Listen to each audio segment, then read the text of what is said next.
製作過程同埋食譜呢，已經擺咗 description 裏邊啦。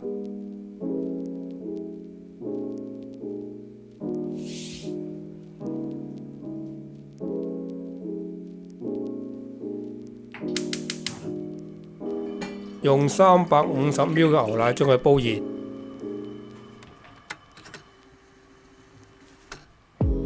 再擺糖入去煮溶，跟住再用150ml 牛奶開鷹粟粉，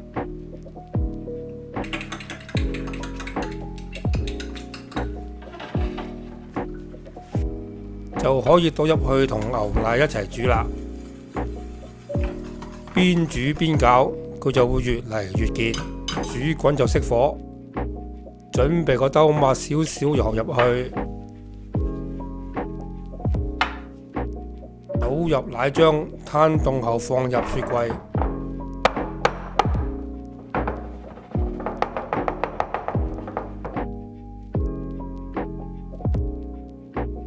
雪佢2個鐘。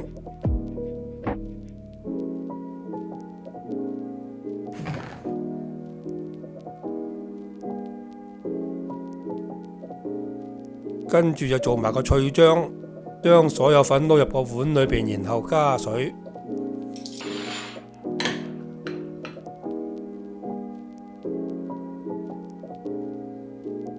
撈到佢勻勻冇粉粒，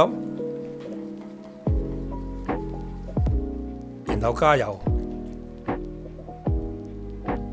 再撈，攪勻後就包好放入雪櫃，坐1個鐘就可以用啦。將雪好嘅奶糕放出嚟，改成條狀，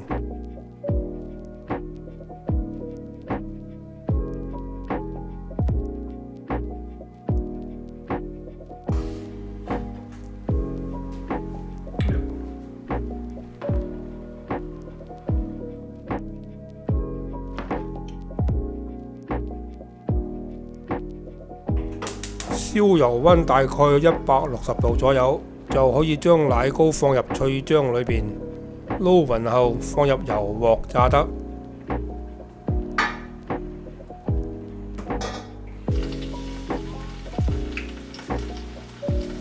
用鑊鏟間唔中推下佢，以免黐底。炸到佢有少少硬身就可以加火，直至變金黃色就可以起出嚟啦。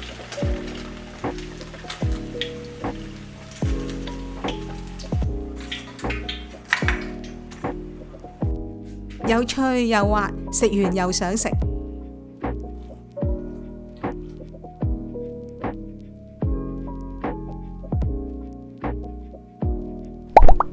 多謝收睇，請 subscribe。